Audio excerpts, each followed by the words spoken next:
한준TV는 세계적인 축구 전문지 영국 포포투의 한국판 백현기 축구 전문기자와 함께 한국 축구 현장의 디테일한 이슈들 그리고 국내외 축구 정밀 분석을 진행하고 있습니다.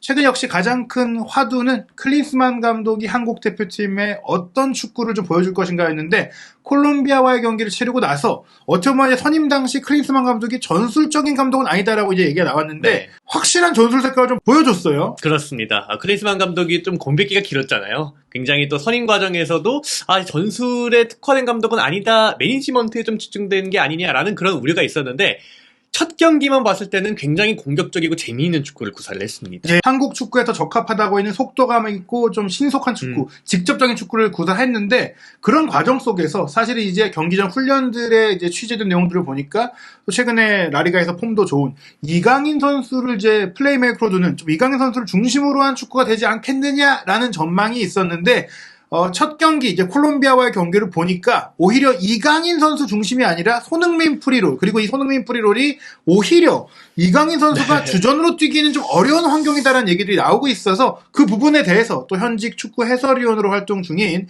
이 백현기 기자와 함께 취재한 훈련 내용까지 살피면서 분석해드리도록 하겠습니다. 일단 백현기 기자 파주 NFC에서 진행된 클린스만 훈련을 직접 좀 지켜보셨죠? 네, 어제 금요일날 콜롬비아전이 있었고요. 그 이틀 전에 제가 파주 NFC 훈련장 수요일날 다녀왔습니다. 이때가 이제 소집하고 3일째 되는 훈련이었는데 이 전날 화요일날 이재성, 김민재, 이강인 선수가 뒤늦게 합류를 했어요. 그러다 보니까 수요일 이날이 완전체로 한 첫 번째 훈련이었습니다. 그 훈련을 보신 거죠? 네네네. 그 당시에 이제 제가 취재를 갔는데 가장 크게 느꼈던 점은 굉장히 일단 처음 훈련이라 그런지 당연히 동기부여는 높지만 이 피지컬 코치가 굉장히 좀 두드러지더라고요. 이 베르너 로이타르트 피지컬 코치인데 굉장히 이 교관 느낌을 저는 받았어요. 예, 기압 같은 것도 피지컬 코치가 직접 시범을 보이고 이분이 연세가 지금 61인가 아마 그럴 텐데 직접 시범까지 보이면서 동적 스트레칭 그리고 고강도 스트레칭을 훈련 직전에 초반에 한다는 점이 굉장히 좀 인상이 깊었습니다. 이분이 실제로 군인 출신이에요. 군인 출신이기도 하고 또 이제 그 사담이라는 별명으로 유명한 고문 기술자로 불렸던 마가트 감독의 수석 코치로 바이에른 뮌헨, 볼프스부르크 이제 많은 팀들을 좀 함께 했었고 무엇보다 이제 독일 최고의 피지컬 코치로 불리는 분이 왔기 때문에 또 클린스만 후의 축구 스타일을 보니까 굉장히 강한 전방 압박과 빠른 전환 축구를 하다 보니 이런 체력이 필수다. 그래서 사실 클린스만 감독이 전체적인 설계를 잘했다는 게 느껴졌고 또 이런 그 훈련 내용들이 또 콜롬비아와의 경기에 좀 드러났던 것 같은데요. 네, 물론 첫 경기는 당연히 에너지 레벨이 높을 수밖에 없습니다. 그 점은 좀 감안을 해야 하는 점에도 불구하고 이번 콜롬비아전 전반전은 근래 봤던 이 대한민국 경기 중에 가장 에너지 레벨도 높았고 경기력 자체도 좋았어요. 물론 콜롬비아가 뒤늦게 와서 지각을 했잖아요. 몸을 푸는 시간이 부족했습니다만 그래도 콜롬비아라는 강호를 상대로 대한민국이 전반전은 완전히 주도를 했다. 수치상으로만 봤을 때도 전반전에는 굉장히 압박 강도를 높이면서 한국이 슈팅 기회를 6번 차례를 날렸고 콜롬비아는 슈팅이 3회, 한국이 더 높은 위치에서 압박과 많은 공격 기회를 만들었다고 정리할 수가 있겠습니다. 예. 하지만 후반전은 조금 이제 아쉬운 점이 더 많았죠? 네, 후반에는 아무래도 콜롬비아가 이제 몸이 좀 풀린 것 같았어요. 그러다 보니까 그리고 하프타임에 황인범과 손흥민으로 대표되는 이 중앙에서의 이 공격 찬스가 한국이 너무 좋다 보니까 하프타임에 좀 그것을 수정 보완한 콜롬비아라고 생각이 들었거든요. 그러다 보니까 자연스럽게 콜롬비아가 이 수비에 조금씩 성공을 하게 됐고 후반전 시작하자마자 불과 4, 5분 만에 2골을 먹혔잖아요. 한국이 이제 왼쪽에 김진수 선수가 나갔음을 인지한 콜롬비아 기준 오른쪽 공격을 굉장히 많이 시도를 했고 그리고 그것이 2번이나 먹혀 들어갔던 장면이 한국 입장에서 좀 아쉽게 결과로 나왔습니다. 경기 전반적으로 봤을 때는 앞서 말씀드린 대로 이 체력 훈련이 짧은 기간이었지만 인상적이었다고 말씀하셨는데 그 체력 훈련의 필요성을 바로 전방 압박과 이 직선적인 다이렉트한 축구로 보여줬다고 이제 얘기를 하셨어요. 네, 벤투 감독의 유산이죠. 이 후방에서부터 천천히 체계적인 빌드업을 통해서 정말 경기를 보면서 팀을 잘 만들어놨다. 벤투 감독의 유산이 굉장히 가치가 있었다라고 판단이 됐는데 그 위에 클린스만의 특징인 전방 압박과 다이렉트함이 추가가 됐습니다. 이 첫 골 장면에서도 조규성 선수가 당초 월드컵이나 그 전 벤투에서 보여주지 못한 이 최전방 스트라이커의 강한 전방 압박이 있었거든요. 그러다 보니까 상대의 이 왼쪽으로 빌드업을 유도를 했고 곧바로 이재성 선수가 가서 여기서 이제 빌드업 방해를 이끌어냈고 손흥민 선수의 선제골이 나왔습니다. 그리고 전반전 내내 보여줬던, 그리고 이 후반전까지도 보여줬던 특징 중에 하나가 이 다이렉트한 공격이었어요. 이 벤투 감독은 조금 더 만들어가는 플레이에 집중을 했다면, 지금 아래 사진을 보시게 된다면 정우영 선수가 볼을 잡은 부분이거든요. 정우영 선수가 저 상황에서 벤투 감독 체제에서는 보통 이제 왼쪽 측면 혹은 뭐 황인범 선수에게 연결하면서 차근차근 조립하는 플레이를 즐겨 했는데, 바로 세컨드 스트라이커의 위치에 있던 손흥민 선수에게 전진 패스를 넣어줍니다. 예, 그 과정에서 손흥민 선수가 바로 돌아서면서 또 하나의 찬스를 만들어냈는데, 벤투호보다 클린스만호가 조금 더 다이렉트한 공격을 많이 시도한다. 첫 경기를 통해서는 그것이 느껴졌습니다. 그리고 이게 4-4-2를 쓰는 그 이유이기도 한데요. 말씀하신 대로 4-2-3-1을 많이 썼고 4-1-4-1에 가까운 그 중원을 두텁게 하는 축구를 했던 벤투 감독은 손흥민 선수가 뛰더라도 조금 미드필드에 가깝게 내려와서 받아주고 연계하고 풀어가는 플레이를 했어요. 물론 이번 경기도 손흥민 선수가 그런 역할을 안 한 것은 아니지만, 조금 더 높은 위치에서 공을 받았을 때 바로 돌파하고 슈팅하거나 바로 돌파하고 키패스를 할 수 있게 플레이를 했지, 주고받는 플레이는 많이 하지 않았거든요. 이 얘기인즉슨 좌우 측면 미드필드와 투톱이 바로 공을 잡고 슈팅을 최대한 빠르게 가져갈 수 있는 축구, 즉 소비 지역에서 공격수에게 공을 주고 공격수는 바로 슈팅하고, 그렇죠. 단순한 축구를 구사했고, 그를 또 빨리 많이 하기 위해서는 상대 지역에서 공을 뺏기 위해 움직였다. 이게 큰 특징인데, 결국 이런 과정 속에서 손흥민 선수를 중심으로 공격을 하니까 이강인 선수가 이제 지공이라든지 빌드업이라든지 이런 것에 강점이 있는 선수다 보니 선발 명단에서는 좀 밀리는 그런 형국이 되고 있어요. 하지만 역시 이강인 선수의 장점에 대해서 경기 전부터 클린스만 감독이 많이 얘기를 했고, 또 이제 후반 교체 출전을 하면서 공격이 좀 힘을 불어넣는 역할을 했고, 또 좋은 플레이를 보여주긴 했어요. 그렇습니다. 예, 후반에 15분경에 이강인 선수가 투입이 됐는데, 이강인 선수가 이제 왼쪽에 있던 작은 정우영 선수와 교체가 됐어요. 그리고 또 몇 분 지나지 않아서 오른쪽에 있던 이재성 선수가 나상호 선수와 교체가 됐고, 이강인과 나상호가 자리를 바꿨습니다. 네. 예, 그러다 보니까 이강인은 4-3-3 혹은 4-4-2의 오른쪽 윙어였다면 나상호는 왼쪽이었는데, 사실 이강인은 오른쪽도 오른쪽이지만 중앙으로 들어와서 플레이를 연계를 하는 거에 좀 즐겨하는 선수잖아요. 예, 중앙 쪽에서 굉장히 볼을 많이 만졌고, 또 후반 막판에는 이렇게 콜롬비아의 백포와 이 3선 사이에서 굉장히 공을 많이 만지면서 본인의 장기인 이 온더볼 능력, 탈압박 능력을 유감없이 보여줬습니다. 네, 사실 뭐 나상호 선수 자리 바꾼 배경에는 또 한국의 왼쪽 측면 수비가 많이 무너지다 보니까, 네네. 이강인 선수까지 이제 왼쪽에 있을 경우에는 이기재 선수, 김영거 선수까지 좀 수비력이 좋은 선수가 좀 없다 보니 앞에서 많이 떠줄 수 있는 나상호를 왼쪽으로 배치한 뭐 그런 측면도 있을 텐데요. 문제는 이제 이강인 선수가 오른쪽에 배치됐다고 하더라도 가운데에 와서 또 본인이 공을 잡고 주도하는 플레이보다는 조금은 손흥민 선수한테 연결해주는 플레이가 많이 나왔고, 또 오른쪽에서 그냥 오른발 크로스를 하는 장면들이 많이 나왔거든요. 그 이유는 결국엔 손흥민 선수의 프리롤, 손흥민 선수를 사실상 세컨드 톱이자 10번 자리에 놨기 때문에 이강인 선수가 잘 뛸 수 있는 그 영역을 손흥민 선수에게 줬기 때문에 이강인 선수가 뛸 수 있는 좀 자리가 좀 없어진 게 아니냐, 이렇게 볼 수 있을 것 같아요. 네, 손흥민 선수의 프리롤이 완벽히 성공을 거두면서 사실 이게 좋아해야 될지 말아야 될지 모르겠어요. 일단 네. 좋아하겠는데, 네. 손흥민 선수가 이제 터졌으니까.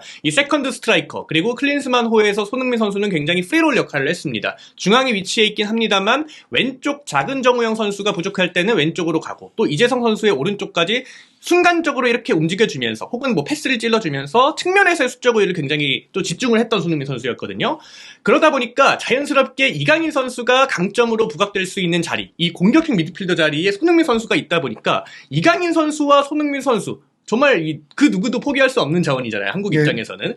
이강인과 손흥민의 이 공존에 대해서 또 하나의 또 과제가 남았던 그런 콜롬비아전이었습니다. 그러니까 이 경기 특징을 살펴보면 이제 조규성 선수가 스트라이커 원톱으로 있었지만 실질적으로는 손흥민 선수가 더 높이 올라갔었어요. 실제 경기의 평균 위치를 보면 손흥민, 조규성이 같았는데, 그 이유는 조규성 선수가 많이 내려와서 연계해주고 압박해주고 부지런히 뛰면서 빈 공간이 생기면 그 자리로 손흥민 선수가 올라갔다는 거예요. 예전에는 손흥민 선수가 이제 프리롤을 했다고 해도 센터로 손이 됐을 때는 미드필드에 가까운 손흥민이었다면, 이번 클린스만 감독이 손흥민 선수 쓸 때는 공격수에 가깝게, 그러니까 연계를 하고 중앙에서 자유롭게 뛰더라도 패스하는 손흥민이 아니라 슈팅하는 손흥민이 됐거든요. 네. 그렇다면 어떻게 이 작동이 돼야 되냐? 손흥민 선수가 공격적으로만 자유롭게 뛸 때는 다른 선수들이 수비 부담을 가져줘야 되고, 다른 선수들이 측면을 흔들어줘야 되는데, 일단 조규성이라는 부지런한 스트라이커 파트너가 있어야 되고, 좌우 측면에는 압박을 잘하는 선수가 필요합니다. 네. 그러니까 작은 정우영 선수가 갑작스럽게 선발로 나온 것은 황희찬 선수가 부상이다 보니까 그 자리를 이강인 선수에게 대체시킬 경우에는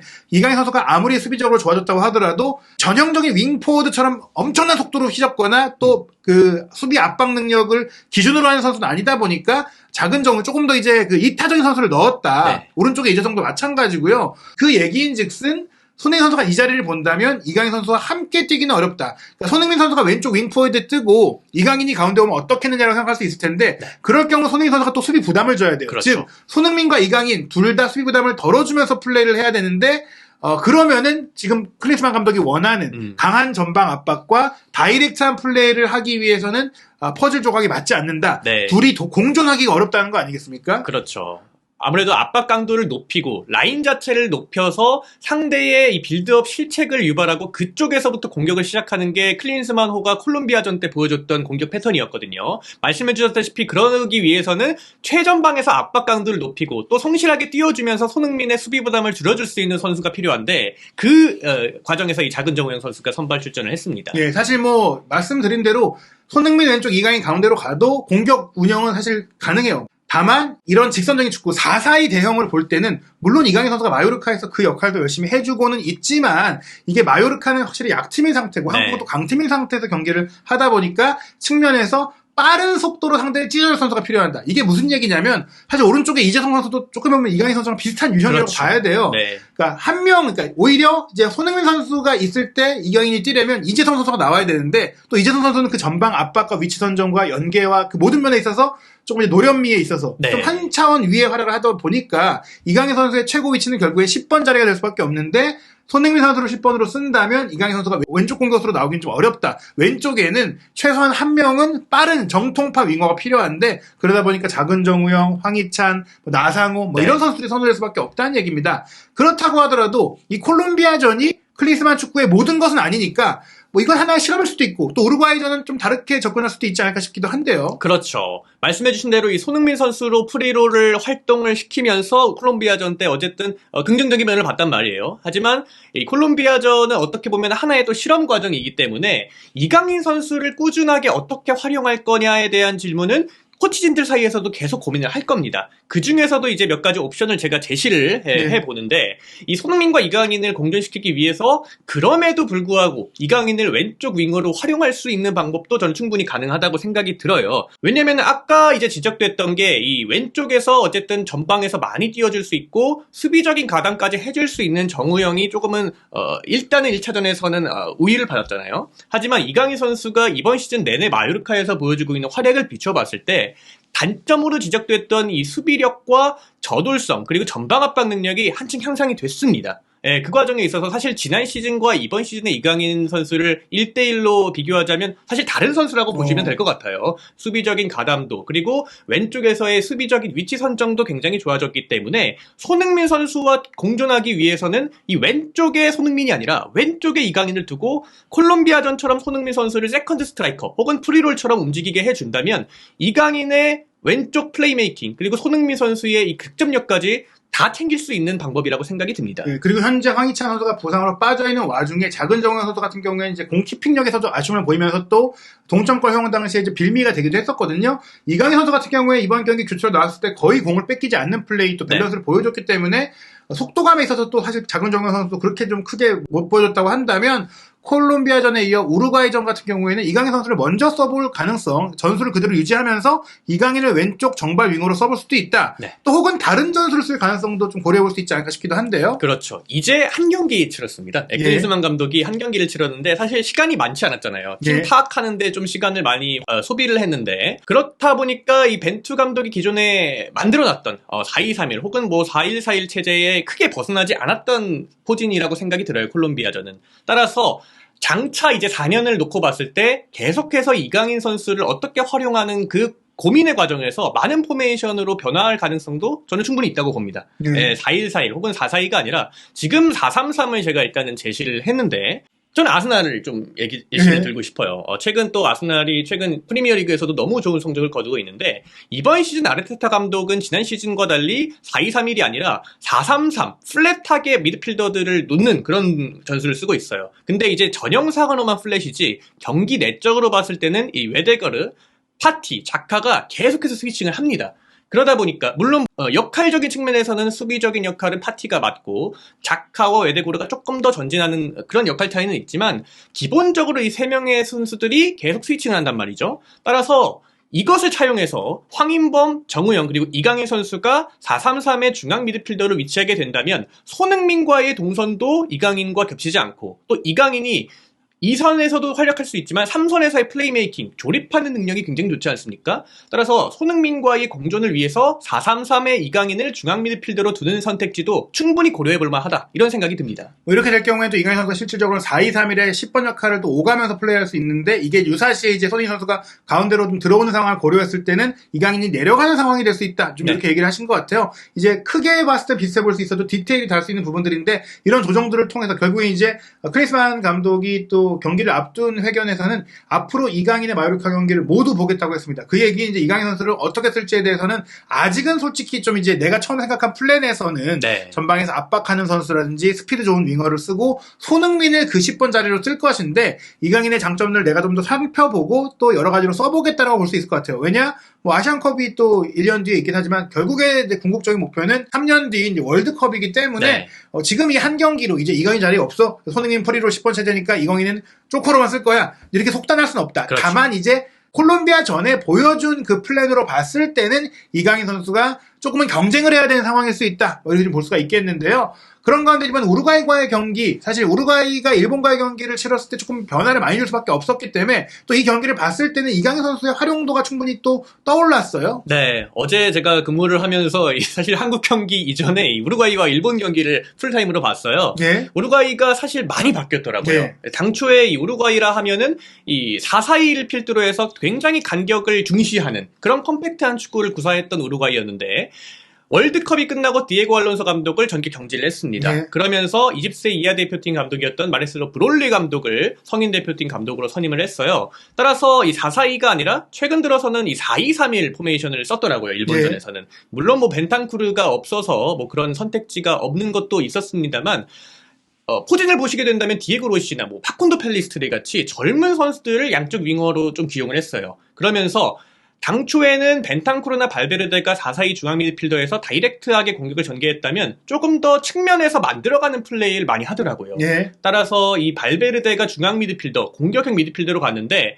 어떻게 보면 굉장히 창의적이고 만들어가는 플레이에 집중을 하다 보니까 좀 발베르데한테 집중되는 경향이 어느 정도 있었습니다. 다시 말하게 된다면 발베르데만 막히게 된다면 사실 우루과이의 지금 상황에서는 다른 대안이 없는 것도 사실 마찬가지거든요. 예, 발베르데가 주장도 맡았고 10번 역할도 맡았고 실제로 골까지 넣어서 최고의 활약을 하긴 했는데 어떻게 보면 이제 발베르데가 뭐 측면 공격수로 레알에서 각광받기도 했고 원래는 중앙 미드필더였으나 이제는 10번 역할까지 하면서 뭐 본인의 영향을 확정을 했다라고 볼 수도 있지만 또 이강인 선수와 좀 맞물리는 역할이 되기도 했다. 그렇죠. 이렇게도 볼 수 있을 것 같고 또 아마 이번 경기 한국과의 경기도 발베르데가 뛸 수밖에 없는데 이 우루과이가 일본과의 경기에서 분명히 또 이 수비와 3선 사이 즉 이강인 선수가 활동할 수 있는 공간의 약점을 보였다. 물론 이제 손희 선수가 활동할 수 있는 공간이기도 하지만요. 그렇죠. 이 일본전에 발베르데가 선제골을 넣었습니다. 예. 하지만 또 막판에 일본한테 실점하면서 우루과이가 승리를 따내지 못했는데 실점 장면에 있어서 너무나도 명확하게 문제점이 발각이 됐어요. 그러니까 일본이 후반전에 이렇게 높은 위치에서 오른쪽 공간을 파고들었는데 순간적으로 수비가 내려서는 과정에서